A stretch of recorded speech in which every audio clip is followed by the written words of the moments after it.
Pembro and Nivo plus CP has been already approved with no complementary diagnostic assay, whereas in Japan it has been approved with a complementary diagnostic assay of methyl bromegacate, and in Taiwan also Nivo plus CP is approved for this illness.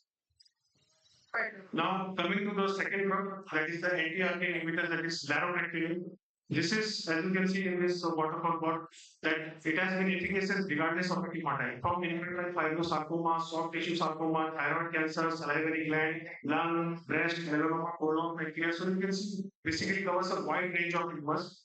And again, you can see the response rates, overall response rates of 81% with a CR of 17% and 63%. And again, keep in mind, they are heavily pretreated patients. I'm not talking about the first line setting. These are beyond third line and fourth line setting. So this is the third drug, that is entrectinib. This is also approved for anti-RK fusion positive solid tumors. And here also, if you see the overall response rate, 57% with a CR of 7%, and duration of response for 10 months and OS of 14 months. And in the patients with CNS metastasis also, it has an overall response rate of 54%. Means almost half the patients has response to the CNS metastatic events. So for the anti-RK inhibitors, if you see what is the approval status as of now in US, both the entrectinib and larotrectinib is approved. European Union has already approved larotrectinib. Japan and Taiwan has also approved the immunodiagnostic therapy. So coming to the third class of drug after the immunotherapy and the anti-RK inhibitor, the third group which has been used as a tumor agnostic therapy is the anti-BRAF B600 therapy. So the study design is the ROSE study design. Here also again you can see as a type of basket trial which has included from thyroid cancer, urinary tract, GIST, germ cell, low grade glioma, high grade glioma, small cell intestine, hairy cell leukemia, multiple myeloma. So almost all types of tumors have been again covered here. And again here they have used dabrafenib and trametinib, and treatment was continued till progression with the primary endpoint of overall response rates. Since till now all must have seen the sample sizes in all these trials is very rare, which is expected because having this type of mutation is also rare. So what this agnostic therapy is providing you is basically an option for this rare mutation positive tumors where it is very difficult to conduct a randomized trial because we all understand for a phase 3 randomized trial we need a very high sample size, which is not possible with this type of rare tumors. So they have used a Bayesian hierarchy model to adjust for this issue. So even in this study, there was an overall response rate of 35% with BRAF V600E, DRK mutation positive solid tumors, lymphomas, and multiple myeloma. There was an unusual phenomenon that was seen that these responses was not very good in colorectal cancer. So as of now, for colorectal cancer, it is not yet recommended to use this therapy, but for other tumors like anaplastic thyroid carcinomas, for papillary thyroid carcinomas, pediatric tumors more than 6 years, the pediatric tumors, it basically gives us a very good option of giving some kind of therapies to these patients where the standard of care therapies are failed. So this is just another group of drug that is coming up, but does not have got that recognition of immunognostic therapy, that is the FGFR mutations. So basically, this FGF fibroblast growth factor ligand again plays a very important role from developmental regulation to tissue repair. And if there is an activating mutation or oncogenic fusion, it can lead to oncogenesis also. So a wide range of malignancies, because of the advent of NGS, we see this FGFR fusions in many malignancies, but up till now it has only been approved for the treatment of advanced or metastatic bladder cancer and cholangiocarcinoma with FGFR alteration. But as an off-label use, if the drug is available, if your patient is affording it, you have no other option, and if your particular disease biology is showing this kind of mutation, then you may try this option also. So this is the study which basically is now recruiting the basket trial type of design for the FGFR mutations. So the study name is the Ragnar study. They have included age more than 6 years. So pediatric subset is also included. Advanced or metastatic solid tumors with a pre-specified FGFR 1 to 4 mutations and fusion, and must have received at least one or more than one prior line of systemic therapy and has exhausted standard therapy option. This is a very important point. This FDA very clearly states in its recommendation that the tumor agnostic therapy is only to be used when we have exhausted all the standard of therapy options as of now. So this is again our ongoing studies. And here in this study, they have enrolled from cholangiocarcinoma, high-grade glioma, breast, pancreatic, lung cancer, colorectal, esophagus, and a small bit of gynec cancer also. Here also, if you see, 66.3% patient had a reduction in the tumor volume. Again, few patients had a complete clinical response. Here, the waterfall plot, you can see -100. There are few columns which are touching at -100%. So the clinical benefit rate was almost 50%. Duration of response was for 7 to 8 months. Median OS was for 10 months. And those patients who had response, among those, 50% are still having an ongoing response. And whether it is an FGFR mutation or fusion, overall response rate is comparable. So this is what has been already been discovered till now. But as I've said, these are the challenges or these are the questions which are yet to be answered for the tumor agnostic therapy. It is not like everything is bright about this. Is there are some controversies also? Like should we test all our cancer patients? When is the optimal timing for test? If a drug is showing so remarkable response in the fourth line, so why not in the first line? So which tests are recommended? Should we go for PCR? Should we go for limited gene panel NGS? Should we go for multi-gene panel NGS? Should we take the help of cell work technology? What is the appropriate biospecimen? Should we go for tumor tissue-based or liquid biopsy? Then subsequently, which type of treatment is recommended? If at that point of time we have other agent also which are shown equivalent results. So these are the questions which are yet to be answered. And again, the challenges, like I told you, since the sample sizes are low, the traditional randomized trial designs are not applicable. So there is a complex study design, complex calculation of sample size, and most importantly, the identification of study totals. So this is just one drug which I am personally looking forward to it. And I think in this year's ICC, after this ICC meeting, also they are going to launch this drug is in India. That is the TDX or the pembrolizumab deruxtecan. And here you can see in the HER2 positive breast cancer, HER2 gastric cancer, and in other HER2 expressive mutated cancer, the response rate is like close to 50%. There's almost 50% of patients here and there are having a overall response rate with this drug. Now, this drug is a very important uh, part of treatment management for our metastatic breast cancer patients in the second line setting also, once it is available in India. And these are the other potential candidates like HAL, BRAF, BRCA, HER3, HRD, KRAS, G12C, RED, ROS, PMB, and platinum sensitive. So, based upon this type of approach, also future clinical trials are being developed and some are ongoing also. So, I'll say that whether it is truth or myth, for me, as a medical oncologist, I'd like to believe it is more true than myth because as of today, we have already started for MSI high and ATR diffusion. Tomorrow, when we're having international consensus to conferences to agree upon some consensus like those questions which I have shown at that point of time, and the day after tomorrow, we may be able to know that there could be some other mutations also which till now has not been yet developed, or there is some other type of therapies also that can come in. Because as more and more we go into the molecular biology or the genetic profile of a tumor, more we know about that particular disease. So thank you.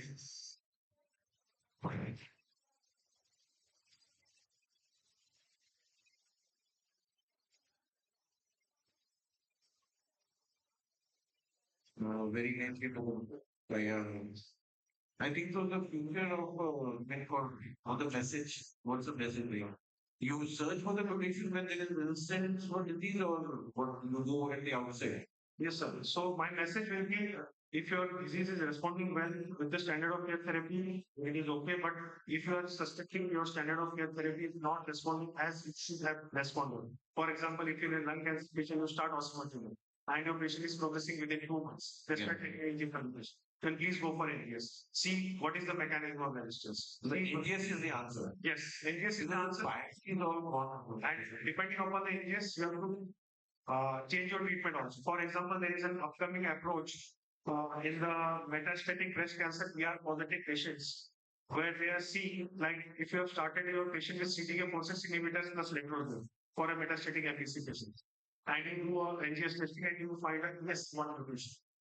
So even before your clinical progression has occurred, if you switch to fulvestrant plus CDK4/6 inhibitor, you can increase your percent. So that is a phase two trial as recently been, I think, presented in ASCO or ESMO this year. So you will see that not only as of now we are just testing to know whether this drug will work or not. But I believe in future, even before that clinical resistance will happen, we should act. Then only you can make a difference. What is just for us that in the regular chemotherapies, can we add up the immunotherapy? You don't just make approach or what? I mean, the regular chemicals also to improve the tumor response. Sir, so theoretically, I believe it is a pragmatic approach considering our scenario where we are dealing with not a logistics, financial constraints. Yeah. So we have to understand that like our chemotherapy was developed because based upon the maximum tolerated dose that we see in our phase one clinical trials. However, these immunotherapies are basically developed are not similarly developed on that lines. They are developed on the basis of computer generated algorithms. Okay, like if I give it to 40, you can give for 2 weeks. If you are giving want to give it 3 weekly, give 360. If you want to give it 4 weekly, you can give it 480 also. So all this has not been studied in a phase one pharmacokinetic study that we do on clinical work. So it has been seen that for this T cell activation, let's say 0.01 mg per kg of that drug dose is sufficient to saturate the 75% of that receptor. So theoretically, it is possible that your low dose may work. And your trials can work in this direction also for Indian Yes, yes. But obviously, you are working there.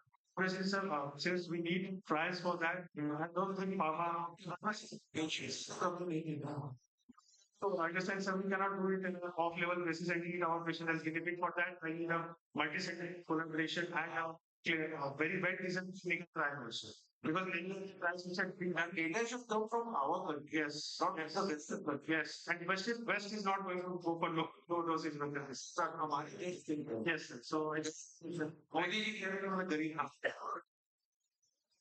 तो जो आयुष्मान योजना है तो उसमें आपको low dose immunotherapy के बारे में सोचना पड़ेगा. I have personally used on an off-level basis when I was in TMH cohort in a head of Simple as that. Better 20 milligram. But we have used 40 milligram. 40. So we should say, I guess. No. So for that also, I would like to tell you, recently I met with Dr. Patil. So he told me because Korean you can use, you don't have to take two patients. Take that 20 milligram, use 20 milligram at 2 to 8 degrees centigrade for release for at least 1 month. वही मैं कर रहा हूँ मैं भी वही कर रहा हूँ वो फ्रिज में रख देते हैं you can use it Yes, 2 to 8 degrees centigrade. Yeah. So the stability and the viability is there. right. So when the Indian considering the Yes, sir. जुगाड़ तो करना पड़ेगा. you have to develop your own protocols. Now you have the things. Oh yes, hey, monitor by Yes, obviously. guidance. We can take the help of this biomarker to select our patients. Because if you do an unselected trial, there is a high chance trial will get failed. First, you have to give a very positive result, then people will listen to you. If you keep on you will support you. Yeah.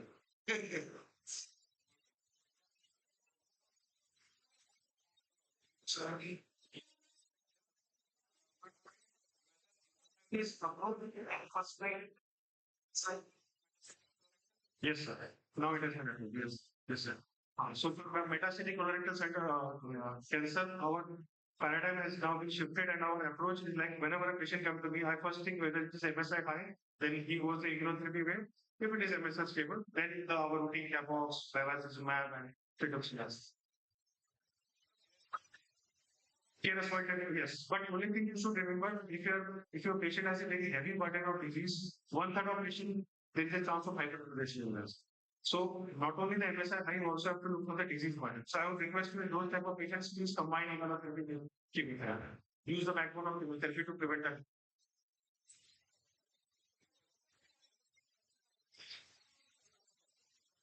Any question about the Thank you. Thank you. Thank you so much, sir. We would like to felicitate you. Thank you, Dr. Kamlesh, sir, for giving me the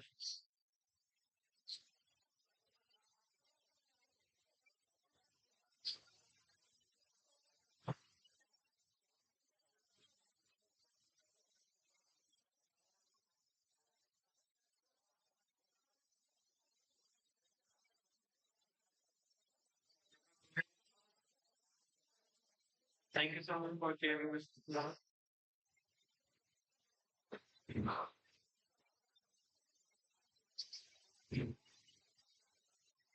Dr. Neeraj Tandon, thank you so much, sir, for sharing this cycle.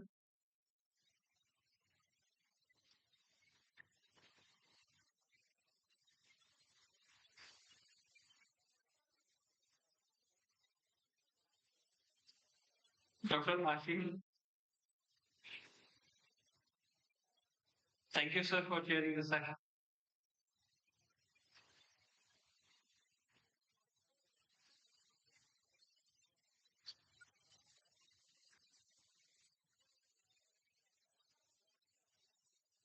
Sakir. Thank you so much sir, for sharing this cycle.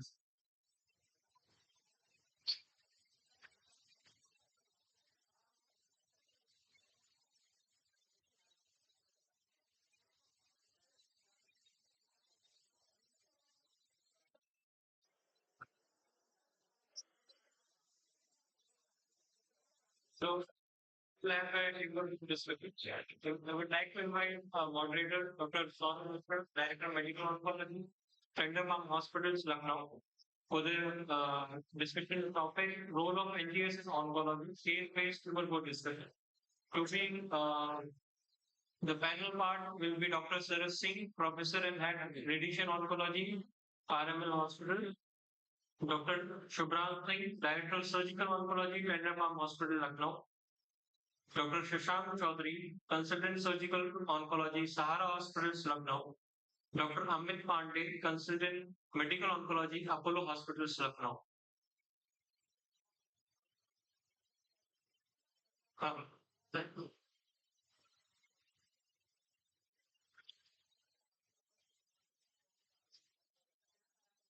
Thank you.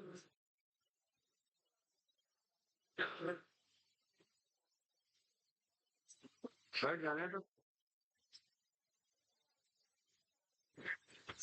Thank you, Dr. Vidya. So, after a long discussion on NGS, we have now some clinical case discussion. In my panel, we have medical oncologist, two surgical oncologists, and one radiation oncologist. We can add more radiation oncologists if Dr. Sakit Pandey is interested. So, you can come and sit, we can have a good discussion. So, Dr. Sarat Singh is also here if he is most welcome if he can involve in the discussion also. Few of our colleagues have gone because of some personal issues. So, without wasting any time, I have to choose a top such topic where our all the team members can be involved in there. And obviously, there are a few malignancies where we have all the multidisciplinary approach for the best management of the patient. So I have chosen a case of breast cancer patient. However, the role of NGS in breast cancer is not very vast, but it's a selective one, and the role is very now emerging. And we should know when to use these molecular tests for our patients of breast cancer. So first, I will focus on the you can say clinical part and few things about the molecular and NGS. So this is a case. She is a 53 years female premenopausal and she had a right breast lump diagnosed in August 2022 and after two-cut biopsy, it shows inflammatory breast carcinoma NOS and TNVC it was. It was multicentric and multifocal and the final clinical staging was CT2 M1 M0 2. So after doing the staging workup, I am not going much detail in the staging workup, which test do you want, but literally was just want to ask one by one, starting from Dr. Subrahas, what are any other tests would you like to do in this particular patient? So the staging workup, you can choose PET scan, no worries. Go ahead, PET scan, it is okay. So, any other test you want to do in this triple negative breast cancer patients right now? You, pathology you can add KS67, but apart from that, any imaging you want more or some other test? So take your mic and we can have a yes. So MRI brain, why MRI brain? Why? So They know something, but why you take testing? so I am telling you go PET scan or CT scan, whatever you want. It's your choice. It's an institutional practice. Their financial best. This investigation can include local imaging. I am not just MRI press definitely will add something in this case. So what is the what we are expecting in this with MRI? 33. So what purpose will be solved by the MRI test in this patient? Because the breast density in the younger age is very high. When my behavior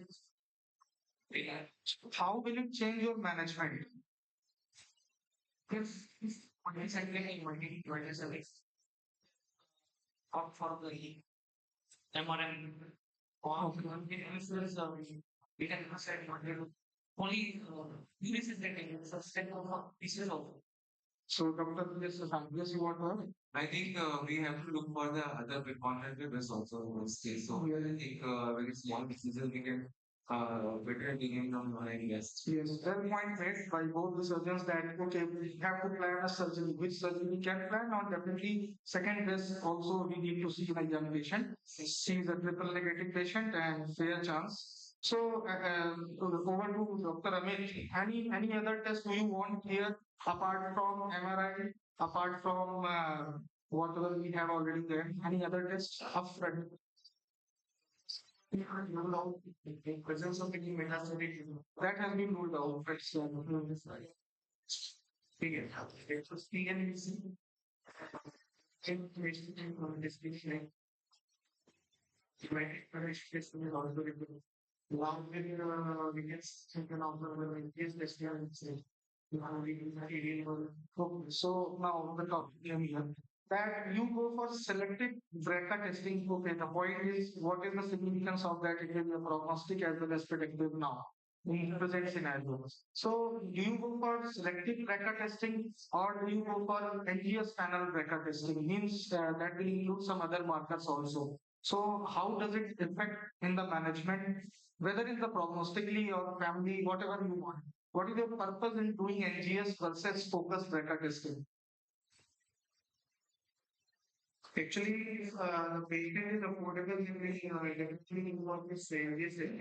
If not, then also we should offer genetic testing in the form of BRCA testing and PDL. Okay. So PDL1, why PDL1? To because we have data for the use of immunotherapy, but irrespective of PDL1 it is given. Also, just to quantify the benefit, whether the disease will respond to immunotherapy, because immunotherapy is a costly drug.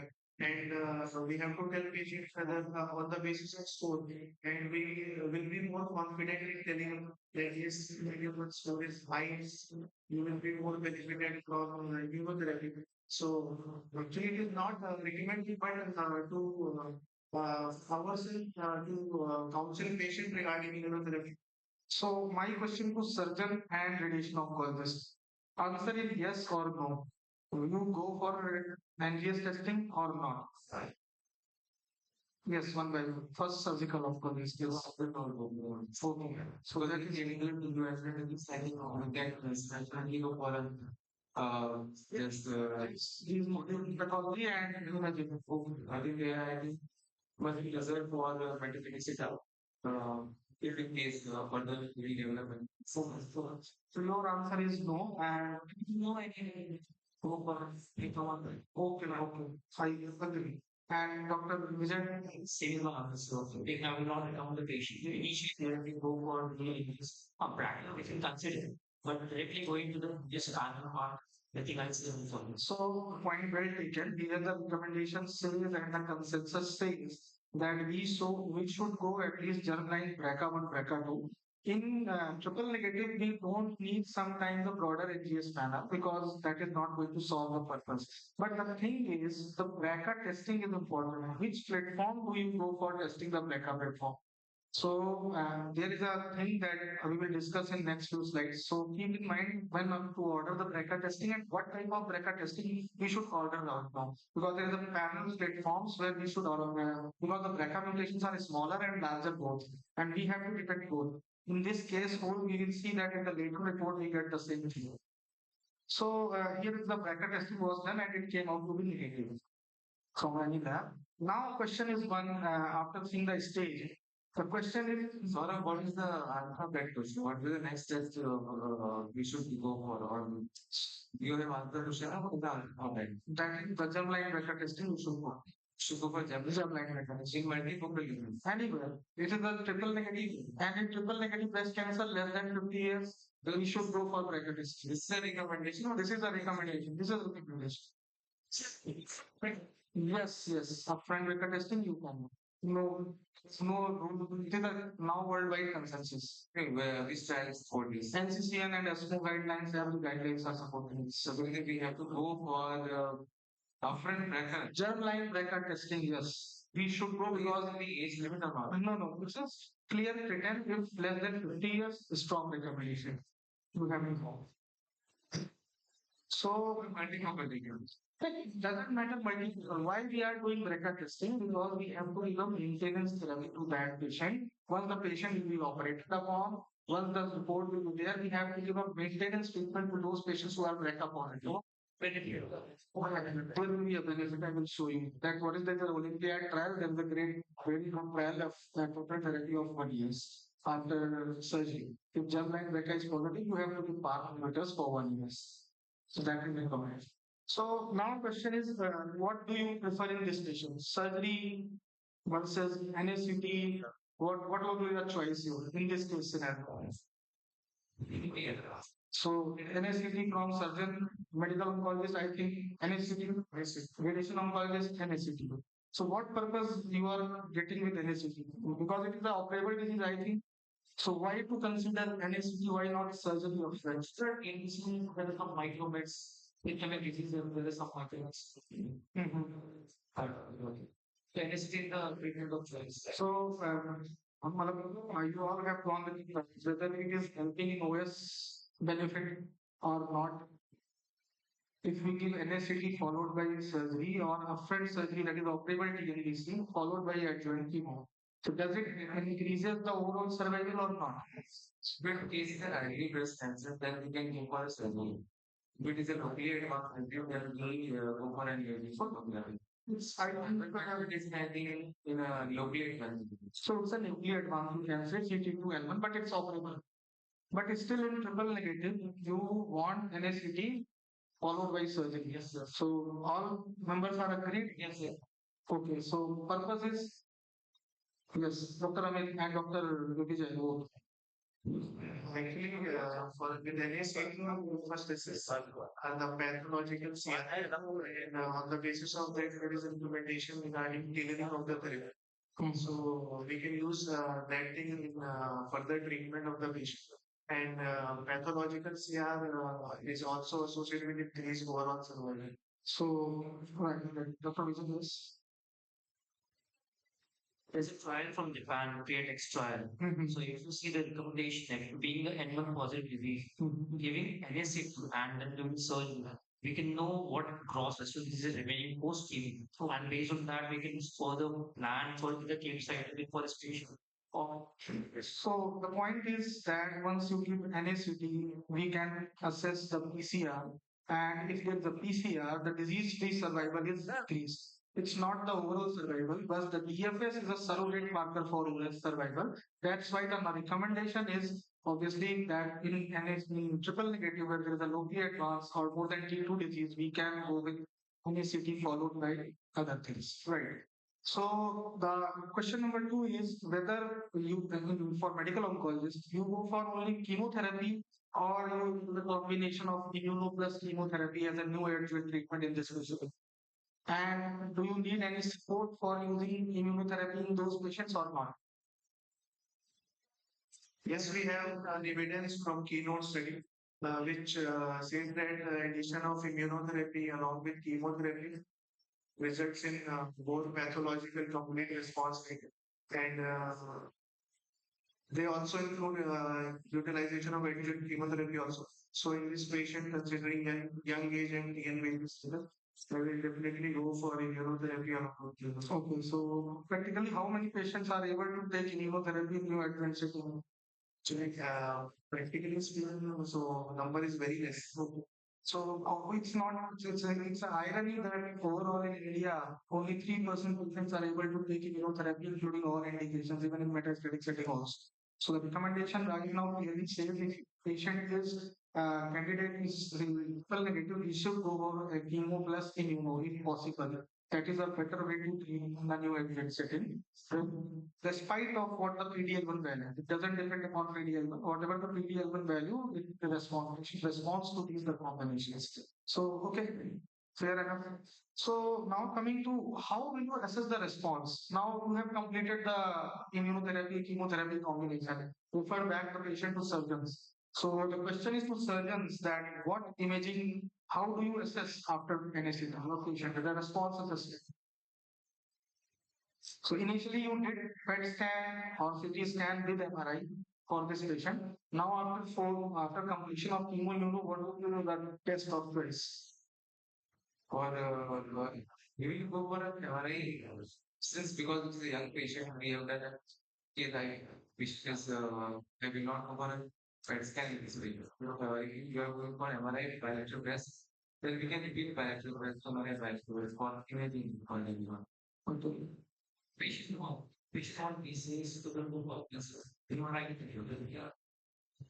Because the response, chemotherapy response to the treatment, you can see by doing MRI, you can see distance from the marker of. Okay, so the consensus is that we should follow the same imaging technique what we have used upfront, and we go for the MRI for local staging. So do you bother about distant assessment, distant metastasis assessment in this patient after neoadjuvant? One thing is the negative minus. It's again bone scan. We are going for a MRI breast bone scan and usual problem. This is sufficient for a scans. There is no clear indication for doing PET scan in this case. Okay, so It will not be response, but it's immediate since the response will be very low. It's final also. okay. No need to go back. So any difference of opinion from medical oncology and radiation oncology for that assessment of distant metastasis after neoadjuvant, whether you would be happy with ultrasound abdominal and chest X-ray or do you want any other investigation? When getting the killer was come review examination, see the responses but based on the review examination. I think if the patient is responding, if there's a negative size of the known and such. So I think basic investigation is more sufficient for the patient if it's responsible. So Dr. Amit, what is your practice? Do you leave it on surgeons or do you do differently? Actually, baseline if the disease is non-metastatic and we have given chemotherapy and clinically patient is responding, then I will not repeat the imaging. And if surgeon point of view they want to consider for breast conservation surgery and they want to see the response, then they can opt for this one. Okay. So any other technique you will use, pathological or molecular, to assess the response, or you are sufficient with only imaging technique? I think being a triple negative disease, once the chemo has been given, anything that changes the status. That is one of the point I would just consider. Okay. So Post-op, I think post-op. post-op, okay. That question will also come. Will you repeat ERP or HER2 post-operative specimen or not? So that is also a question of concern many times. So we will come on that. If anyone want to add it, we have. So suppose everything was fine, new adjuvant chemo was done, and there is a delay in surgery. In government institute we are working, and there is a longer list of breast surgery patients, and somehow the date is given for more than 1 month. So what should be the management in between those periods? Because this is a practical issue happening in all government institute. Once you completed NLCC, patient responded, and there is surgeon's delay there. What strategy do you follow? Right answer. So this is right answer by surgeon because actually it's a practical way of management. Whenever there is a delay, obviously you can't control it sometimes. You have to give something. And oral capsular is a fair enough option for those patients because after surgery you can continue that capsular when there is no pathological CR. So it will be a continuation of same treatment. Not a standard recommendation, but it's a practical way of management. So obviously we should not wait to for the surgery. We should give some treatment because it's a triple negative, fair chance of recurrence in the NT. So, coming to last thing for the surgeons only, that what is your take on sentinel lymph node biopsy? Whether you do it, the options are that you do ENFP or a key surgery, or you going for directly total axillary. Do you want to save axillary dissection in triple negative, or is it some there is a complete there is a radiological response. No, I don't even know it. Okay. So we will go for directly total axillary dissection. Okay, that's it. Fair enough. So, what BCS type of surgery do you select in this patient? Skin sparing, nipple sparing, or no sparing? So patient wants the breast consumption surgery, then when you go for a skin sparing and if your nipple is not involved, then you can go for a nipple sparing surgery in this case. Basically, we consider patient for MRI. If in case she wants for the skin sparing, then you can go for it. Sparing, still sparing on another case. Mention of the on the network. Seems very much very good. Okay, so that patient underwent a skin sparing mastectomy with exhalation with oncoplast. And with second left breast reduction mastopexy was also case that. So final his histopathology came out YPT1C and 1A. No lymphovascular invasion, no PNI. So after this is a pathological staging, what we give. There is no pathological CR, what the treatment was given. And how much patient do you get of pathological response with chemotherapy in your real practice? Surgeons will know that there of Yeah, pregnancy and all. oh no patients. In previously, I have seen a very good response. Yeah, but PCR. How much patients do you get PCR? But the for 20 patient So my data, I have very good response. so it's a 20 to 25% we get and NBC where the patient will get a pathological complete response. Since start at a very vaccine right now, so we mostly we get a patient nuclear drug green or usually breast cancer hardly given. So actually, I haven't seen any. So this problem, like whatever you can say, it's a time-based phenomenon, but the overall data says in literature as well as in clinical practice, 20% patients, not all patients, 20% patients we have a pathological CRM. 50 MBs. Yes, yes, yes. So my question is last now. This is the residual cancer burden. So how do you assess residual cancer burden? Best of the imaging or you do pathological or molecular? Right now, what do you choose for RCB? How do you assess residual cancer burden of the patients in triple negative? Means now, yes, Dr. Raduri is can go ahead. Patient trial that we're talking about, like a Radix trial, was basically pathological Yes. that we saw. So, yes, so now still the practice is largely based on pathology. It's not imaging or molecular, and we assess RCB on that base and take our decision. So, now question to Dr. Vijay, what's the role of RT after PCS? It is to be immediate or we can delay it. Because in a sequential way, if you see sometimes after surgery, we go for chemo and then radiation. So how do you take this point? It should be immediate or delayed, or does it make difference or not? In this case, I think we saw the lymph node state. It was 3 out of 9. Nine. So the nodal positive patient, so considering chemo first, and then sequencing it with radiation, much better. So, okay, according to create I think Dr. Amit, we have to give capecitabine to be actually recommendation to this patient. So, how do you manage capecitabine with radiation? Concurrently, you go on, you complete the capecitabine and then go for radiation. I will continue with radiation. Yes. So the thing is, we have to continue the radiation, and between them, we can continue the capecitabine injections. Okay, so adjuvant treatment, we know now that patient needs radiation therapy as well as chemotherapy also in the form of capecitabine. So my last question to the okay, so what do you prefer in this patient from radiation? PMRT, hypofractionation, or partial breast irradiation? What do you prefer? And do you irradiate right axilla also or not? Because cancer is also very Yes, Dr. Saket can take a call. EMRT is out of question because it is post-mastectomy. In this case, BCL is performed. Okay. Right. So I think hypofracture radiation of the deliver patient axilla once we plan as per the Almaraz trial, multiple trial, then the lead it already covers the axilla. Here in this case, we need to treat SCF. SCF is the most important part as well for treating the breast as well. And Something sir. So I think respect to this patient, the best way to move it with the ultimately hyperfractionated first of all, sorry. And axilla generally, unless there is a residual disease in the axilla left behind, we don't address the axilla separately. We generally, since the nodes are positive, we'll treat the SCF, but axilla no. okay. Unless there is an arm resection there. So, my question to Dr. Mehta, sir. Sir, we are having as a medical oncologist initially lot of confusion to do a BRCA testing. So, which platform we choose? Sometimes we use NGS and MLPA both. So, what is your recommendation right now if we order a germline testing for a patient?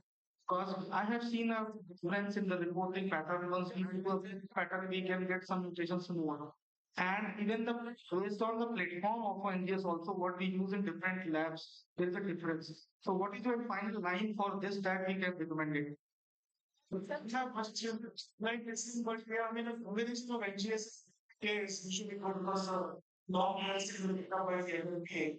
Otherwise, it depends on how you validate it in your lab.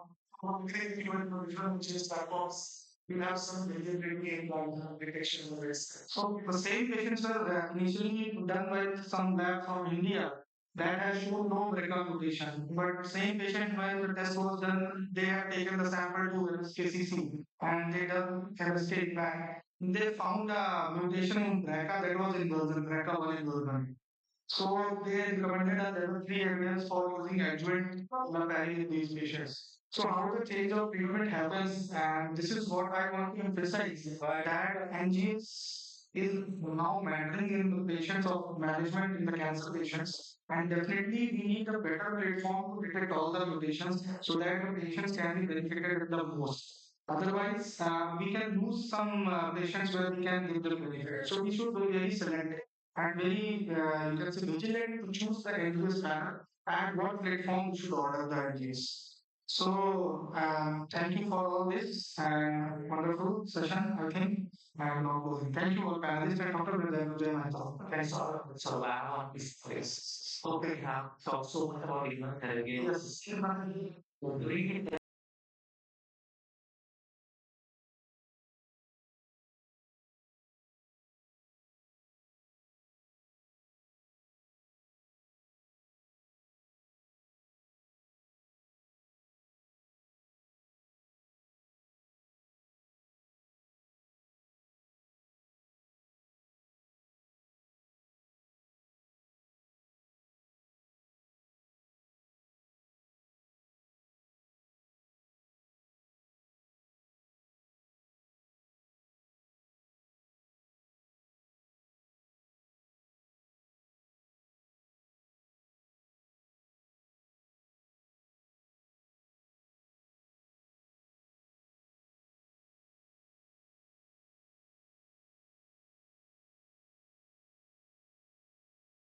If a patient of PNVC post initiating, suppose there is an residual and during the initiation, we are knowing that the patient is germline BRCA positive. So in that